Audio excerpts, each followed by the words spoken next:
What is your biggest regret? My biggest regret? I hope that I haven't been the man who I am now sooner. Like, I've dealt with a lot of issues since I've been here, and I look back on who I used to be, and I wish I'd have done it sooner. That's my ultimate regret, I think. But the important thing is that I've sort of changed now. But I do wish I, hadn't spent all those years in the wilderness, to say. Not doing it earlier, not doing comedy earlier, when I was not doing like... My biggest regret is not getting any qualifications, apart from... I did joinery and I got like level 3 in that, but I never got any GCSEs or anything and stuff. It's never really hindered me, but I wish I'd have got into comedy at 18. Although I wouldn't have been good enough, but it takes years, doesn't it? You know what I mean? My biggest regret, I'd like to say coming to Solent, but I've met a lot of lovely people and it's fantastic. Doing this interview. I sort of saw that coming, actually.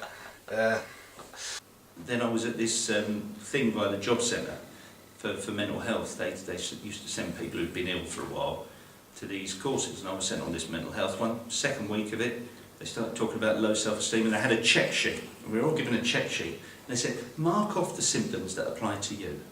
And I went, tick, tick, tick, tick, tick, tick.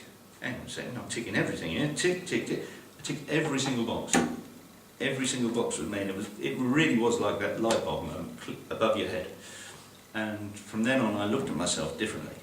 I stopped blaming myself. I stopped blaming others. Because low self-esteem is a terrible thing. Absolutely terrible thing. And I think 70% of people treated for depression actually have low self-esteem, and if they were treated for that, we'd have a lot less people suffering with mental health issues. I think my biggest regret is being a bitch to my mum when I was younger. When I was like 13, I was an absolute cow. And she's done me absolutely solid since then. Like, she's a fucking amazing woman. Like, as I said, I came off my bike the other day and her phone died, and she literally drove around until she found me. And she's an absolute legend of a woman, but yeah. I was in a band when I was 17, and we got a record deal, and like everything was just going, like it was literally living the dream. And then we were really young and naive, so we basically fucked it all, and it kind of slowly floated away in the mist. And smoking is a big regret as well. Because you had to dance, I was quite put off, so I didn't end up going to the audition. And then I remember actually going and watching the show and seeing the party I was auditioning for, this other lad doing it. And it was really good, and I was sat there at the end of it like, I should have totally done that audition. Well, I used to be really good at football. And then I just stopped playing and got into smoking and drinking and stuff, and yeah, that would be one of them, because I reckon I could have been. But then, if I went down the football path, I wouldn't have the experiences I would have done. I wouldn't have met the sort of people, because I'd be hanging around with retards, like who just like footballers are dicks basically, aren't they really? So I could have been a good footballer but an absolute dickhead, or shit footballer who's skint but he's alright. Realistically, it's probably some soppy ass relationship crap, so I'm not going to go into that. Let's say every time someone said to me, "Are you coming out tonight, Bax?" and I said no, because who knows what could have happened. I think overall trying to be not the shy guy and maybe being more confident sooner, because that being said, I could have been a completely different guy and not ended up here, but would have liked to have been a bit more out there sooner than what I was, I suppose. I don't regret my regrets, if you know what I mean. I used to be crippled with anxiety that I'd done something or said something, and now I'm just of the mind, it's like, well, you can't do anything about regrets, it's just one of them, you just got to get by, just get over it, and just, if you're in that same situation again, just do it differently, or better, That's the way I look at life, really. Probably how I handled myself in school. Probably just could have brushed my hair and shit, that would have helped. That's probably a regret. Yeah, my biggest regret is not brushing my hair in school. That's my regret, I just wish, why can't I just focus on something at the time and put my all into that as opposed to be like, oh yeah, let's get this done, move on to the next thing with high hopes, and then the same shit will happen again. I used to go with the thing like, there's no such thing as regrets, like everything makes you who you are, blah blah. But I do kind of regret a few things. Having sex with a girl once when I could have, or like because I was being too drunk. Yeah, probably just biggest regrets to getting drunk too much. But also, that's a big part of having fun. So yeah, no regrets. I've got no regrets. There's nothing I regret. No, just keep going. Just keep going. Make mistakes. Just like you learn from mistakes. It's philosophy. You learn from failure more than success, don't you? So. Yeah, exactly. There we go. See, done. No regrets. No regrets. We are the most epic band the epic world has ever epic seen. To give you an example of this, we're going to name some things that we are more epic or as equal epic proportioned as. Christopher Reeves, before he went horse riding, he was Superman. Bruce Willis in the Die Hard film, but only up until Die Hard with a Vengeance, because after that Hollywood was just milking the cash cow of the action genre. That's why you're wrong. Sorry.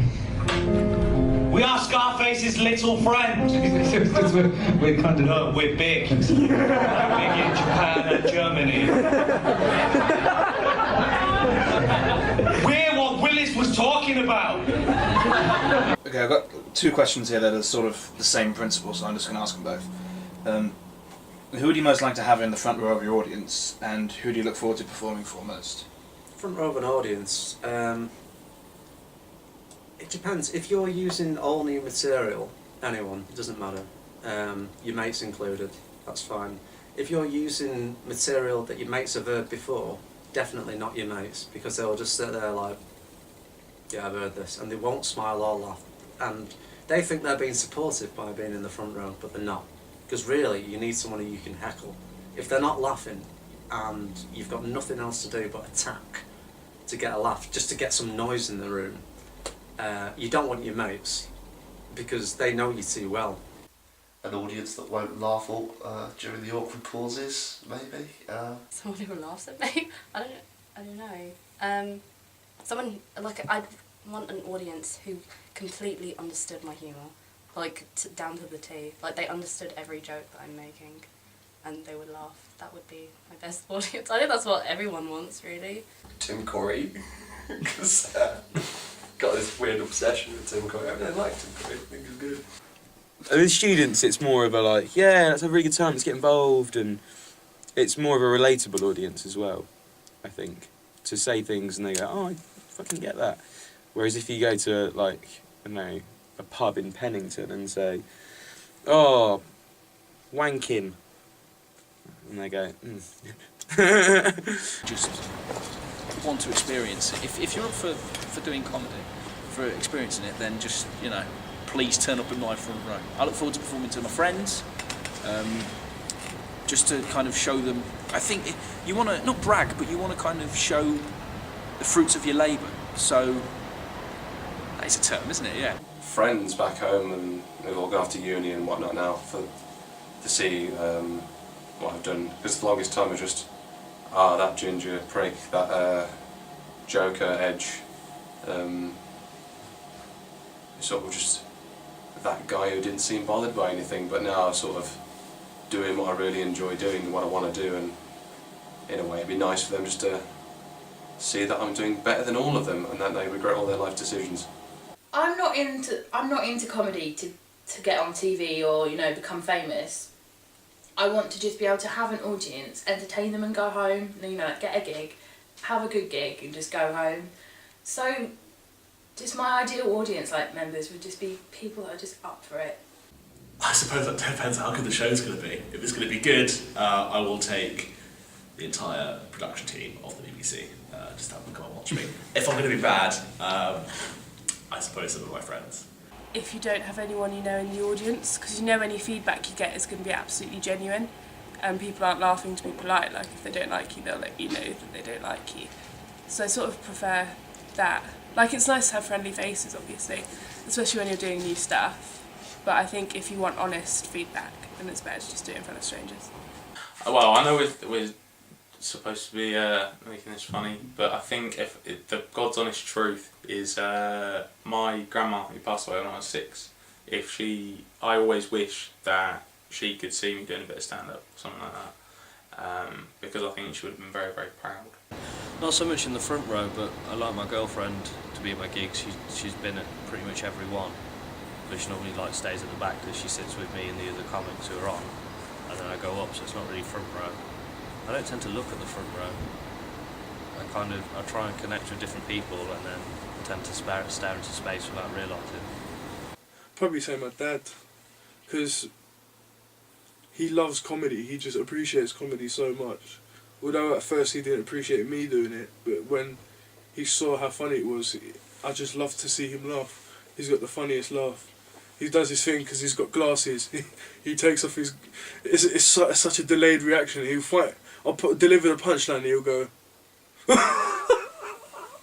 and he'll slap his forehead and then he'll sort of go... It's like rewind. And myself, like, if I don't like it, then you've got to do what you like. Obviously I can't physically be in my own audience, but if I could, then I'd like to be, and I'd like to like it, because if I don't, then how can I expect other people to, really? .com. Remarkable woman. For me, if you're touching people's emotions, whatever they are, whether it's laughter or tears, you're touching their emotions, you're doing a job, you're doing a proper job. You're being an important person in their life for that 2 hours or whatever it is. I think that's a good thing.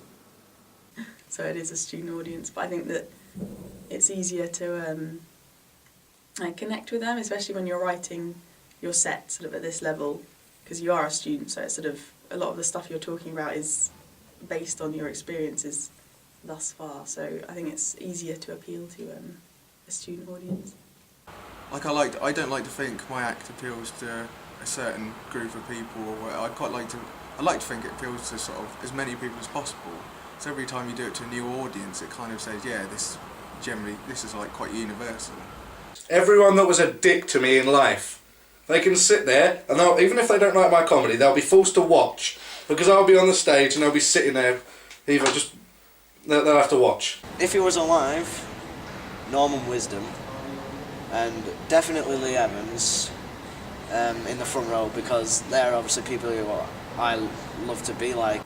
I would like to have the front row of my audience Justin Bieber, just so I could make sure that every time somebody says, oh look, it's Justin Bieber, I can go and that's all I want to do. There was a guy in the paper, I don't know if anyone saw a paper before Christmas, a guy called Paul Mason, and he was 70 stone. 70 stone, you can't imagine it. The guy was bedridden. He had somebody literally feeding him, which, does that really make sense? Has he not had enough? They changed his nappies, and he's got, it's terrible, he's got folds and creases. And there's somebody who comes in from the NHS and basically lifts up a fold and then wipes away the pus from his sores. I reckon a career at McDonald's isn't looking quite so bad now, is it? You know. Yeah, and what he's doing is he's actually suing the NHS. I don't know if you've heard about this. He's actually trying to sue the NHS for £100,000 for not noticing that he had a food addiction. Now, forgive me if I'm wrong, fuck you. Forgive me if I'm wrong.